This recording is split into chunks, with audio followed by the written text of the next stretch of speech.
काजी साहब को अपनी ज़िम्मेदारियों का एहसास करना चाहिए था। और अब तो आपने देखा कि जो लाइव प्रोसीडिंग्स हैं जो खुद काजी साहब ने शुरू की, उससे तो पूरा सिस्टम एक्सपोज हो गया। रियलिटी है कि वो पहली सीएम है, तो उनकी ज़्यादा जिम्मेदारी थी कि वो बड़ा दिल करती और ये जो हकूक़ सलब किए जा रहे हैं पॉलिटिकल वर्कर्स के, उनके ऊपर अपनी जिम्मेदारियाँ अदा करें। ये बहुत अफसोसनाक और काबिल मुज़म्मत है। इस तरह तो ज़ियाद दौर में भी नहीं हुआ था, बदतरीन आमरीत में भी इस तरह नहीं हुआ था। अब आपने बदतरीन दौर देखा PDM 1 में, PDM 2 में। इस तरह ये खुफिया मार्शल लॉ हमें नज़र आता है और इनका बराह रास्त जो टारगेट थे वो वकला थे। इस वक्त जो पाकिस्तान के हालात हैं उसमें जुडिशरी की जो कमज़ोरी हैं उनका बड़ा हाथ है। बिस्मिल्लाहिर्रहमानिर्रहीम, अस्सलाम वालेकुम। मैं हूं गुलफाम चौधरी। आप देख रहे हैं मेरा फेसबुक पेज और यूट्यूब चैनल। इस वक्त मौजूद हैं हम लाहौर हाई कोर्ट में और हमारे साथ मौजूद हैं most senior lawyer Rabia Bajwa साहिबा, जो अपने दबंग अंदाज से उनकी एक पहचान है। और उनसे हम जानेंगे इस वक्त अदालतों के अंदर क्या मामला चल रहे हैं और जो आने वाले नई चीफ जस्टिस हैं उनके हवाले से उनका क्या मौक़िफ़ है। आइए उनसे बात करते हैं, हमारे साथ रहिए। ख़ास तौर पर जो ख़वातीन असीर हैं उनके लिए जो है अदालतें आपको कहाँ खड़ी नज़र आती हैं? देखिए जी, उसमें हमें बड़ी मायूसी है। जो ख़वातीन ख़ास तौर पे सुप्रीम कोर्ट ऑफ पाकिस्तान की, उनको सुबह मोटो लेकर इन ख़वातीन के जो केसेस हैं, जब वो रिलीज़ होती हैं फिर एक और केस में ले जाते हैं, फिर रिलीज़ होती है एक और केस में ले जाते हैं। जिस तरह इनकी ह्यूमिलिएशन हो रही है, जिस तरह इनको अदालतों के बाहर लाया जाता है और गाड़ी में इनको गर्मी में खड़ा किया जाता है और सारा सारा दिन इनकी सुनवाई नहीं होती, फिर वो वापस चली जाती हैं तारीखों पर तारीखें। तो ये जो हालात है, ये हमें मायूसी हमें होती है अदालतों का रवैया देख के, अदालतों की परफॉर्मेंस देख के। दूसरी बात यह है कि अब तो सबको नज़र आ गया है कि ये किसके इमाम पर हो रहा है और किस तरह हो रहा है। और अदालतों के अंदर भी कशमकश नज़र आ रही है। एक तरफ तो वो जजेस हैं, अब कुछ जुडिशरी बोली है, और वो आप लोगों की जो पूरे समाज के अंदर जो इस वक्त एक जदोजहद जारी है, उसके ऊपर कई जगह पे लगता है कि कुछ जजेस हैं जिन्होंने अपनी जिम्मेदारियों की तरफ तवज्जो दी है। और अदालतों के अंदर भी एक कशमकश हमें नज़र आ रही है। एक तरफ इस्टेब्लिशमेंट के जजेस हैं और एक तरफ वो हैं जो इस निज़ाम के ख़िलाफ़ लड़ रहे हैं। सुप्रीम कोर्ट के अंदर भी जब केस जाता है, जो केस कल सबके पास जाता है, उसमें लोग हमें नाउम्मीद नज़र आते हैं। तो आपको नहीं लगता कि चीफ जस्टिस की सीट पर बैठकर लोगों को इतना मायूस करना, उससे क्या इम्पैक्ट जा रहा जी था? बिल्कुल, हम ये समझते हैं कि काजी साहब का जो रवैया है, हमें उससे जस्टिस मुनीर की याद ताज़ा हुई है।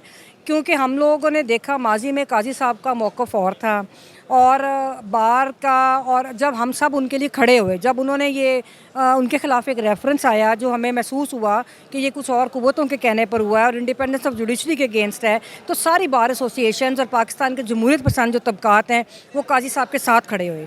बहुत सारे लोग ये कहते हैं कि हमें शर्मिंदगी है। तो अब ये है कि ये काजी साहब को अपनी ज़िम्मेदारियों का एहसास करना चाहिए था। और अब तो आपने देखा कि जो लाइव प्रोसीडिंग्स हैं जो खुद काजी साहब ने शुरू की, उससे तो पूरा सिस्टम एक्सपोज हो गया है।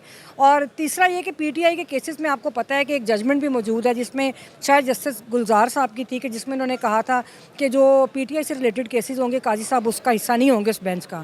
और कई दफ़ा PTI ने ख़ुद भी इसके ऊपर अपने जो उनके ऊपर अदम एतमाद का इजहार किया। तो मैं समझती हूँ कि डिग्निटी के साथ उनको खुद ही रिक्यूज़ कर जाना चाहिए था और उनको उन बेंचेस का हिस्सा नहीं होना चाहिए जो ख़ास तौर पे PTI से रिलेटेड केसेस थे। मैम ये बताइएगा, पंजाब के अंदर एक खातून की हुकूमत होना और उसके बावजूद ख़वातीन पर इस तरह का रवैया रखना, तो इस पर क्या कहेंगे? देखिए, वो कोई जमहूरियत की वजह से हुकूमत नहीं है।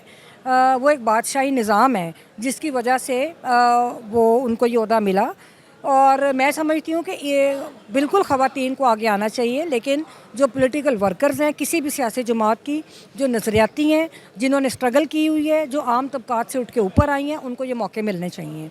और उधर से भी हमें बहुत मायूसी है। उनको चाहिए था, जैसे भी वो आई, बहरहाल वो एक नुमाइंदा थी अपनी हुकूमत का, तो उनको ख़वातीन के हवाले से वो क्लेम भी करती हैं कि, और ये रियलिटी है कि वो पहली CM है, तो उनकी ज़्यादा जिम्मेदारी थी कि वो बड़ा दिल करती और ये जो हकूक़ सलब किए जा रहे हैं पॉलिटिकल वर्कर्स के, उनके ऊपर अपनी जिम्मेदारियाँ अदा करें। जो काला कोट है, ये हमारे लिए भी एक बहुत बड़ी सपोर्ट है। यानी हम मीडिया पर्सन भी जब बोलते हैं तो हमें पता होता है कि अगर हमें कहीं पर हमारे साथ जुल्म होने लगेगा तो ये काला कोट हमारे लिए खड़ा हो जाएगा। तो जब वकला निकलते हैं तो इनके ऊपर पंजाब पुलिस का टॉर्चर करना और इन पर तशद्दुद करना, इनके खिलाफ कार्रवाइयाँ करना, दहशतगर्दी के मुकदमा बना देना, तो ये कब से शुरू हो गया है कि हमारे वकला ही गैर महफूज हो गए? ये बहुत अफसोसनाक और काबिल मुज़म्मत है। इस तरह तो ज़ियाद दौर में भी नहीं हुआ था, बदतरीन आमरीत में भी इस तरह नहीं हुआ था। इसी हाई कोर्ट के अंदर वकला ने बहुत बड़ा इज्तिमा किया था, जिससे जमहूरियत की जो जद्दोजहद थी MRD की, उसको बड़ी सपोर्ट मिली थी। और मैं ये समझती हूँ कि ये आज की बात नहीं, इसको थोड़ा सा माजी में जाना पड़ेगा। क्योंकि आपने देखा कि पाकिस्तान में रेजिस्टेंस की जो मूवमेंट थी, जो कामयाब हुई, वो वकला तहरीक थी, जिसमें बराह रास्त हम लोगों ने इस्टेब्लिशमेंट को शिकस्त दी थी। उसके बाद से ये कॉन्शियसली ऐसा हो रहा है कि जो आपके ताकतवर अदारे हैं, मुक़तदर हल्के हैं, वो बार और वकला तंजीमों को कमज़ोर कर रहे हैं। आपने देखा कि वकला की जो मॉडल टाउन कोर्ट्स की जो तकसीम, लाहौर कोर्ट की जो सिविल कोर्ट्स की तकसीम हुई मॉडल टाउन में और दीगर जगहों पे जो कोर्ट्स बन रही हैं, वो भी उसी सिलसिले की कंटिन्यूटी है कि वकला की ताकत को तकसीम किया जाए। इसी तरह जो अब आपने बदतरीन दौर देखा PDM 1 में, PDM 2 में, इस तरह ये खुफिया मार्शल लॉ हमें नज़र आता है और इनका बराह रास्त जो टारगेट थे वो वकला थे। हम लोग लेकिन बहरहाल हमने बहुत मुश्किल हालात में हमेशा पाकिस्तान में अपनी जद्दोजहद की है, और अब क्योंकि बराह रास्त हमारे अपने सर्वाइवल की बात है तो हम अपनी जद्दोजहद के ऊपर कंप्रोमाइज़ नहीं करेंगे, और जो हमारे अंदर गद्दार हैं जिन्होंने बार के साथ गद्दारी की तो उनको भी तारीख़ माफ़ नहीं करेगी। मैम आखिर में ये बता दीजिएगा कि एक तरफ तो खुशाइंद अमल है कि पाकिस्तान के अंदर पंजाब में जो सबसे बड़ा सूबा है उसके लाहौर हाई कोर्ट में एक खातून जो है वो चीफ जस्टिस बनी है, लेकिन दूसरी तरफ कुछ सवालात जन्म ले रहे हैं कि जी जो एक मेरिट था उस पर अमल दरामद नहीं हुआ, तो उस पर क्या कहते हैं आप? जी बिल्कुल, मैं समझती हूँ कि ये जजेस केस की भी वायलेशन है और जो कन्वेंशंस थी एलिवेशन के हवाले से चीफ जस्टिस की उसकी भी वायलेशन है। ये बात बड़ी अच्छी थी कि खातून और उन्होंने बनना था मेरिट के ऊपर भी, और अपने वक्त आने पर वो लाहौर हाई कोर्ट की पहली चीफ जस्टिस थी, लेकिन उनको खाम खा मुतनाज़ा बनाया गया वक्त से पहले उनकी एलिवेशन करके, जो कि उनके लिए भी अच्छा नहीं है। और दूसरा, माजी में आपको याद होगा कि जस्टिस फ़खरुन्निसा खोखर साहिबा को भी चीफ जस्टिस नहीं बनाया गया था, जिसके लिए हमने स्ट्रगल की थी। हम हमेशा समझते हैं, हम प्रोग्रेसिव सोच भी रखते हैं और बार भी प्रोग्रेसिव है। हम चाहते हैं कि ख़वातीन इंक्लूसिव जो सिस्टम है वो ख़वातीन इंक्लूसिव हो, लेकिन उसके लिए हमेशा हम मेरिट की और रसूलों की बात करते हैं। तो यही मेरा मौक़िफ़ है और मैं समझती हूँ, उम्मीदें क्या हैं उनसे?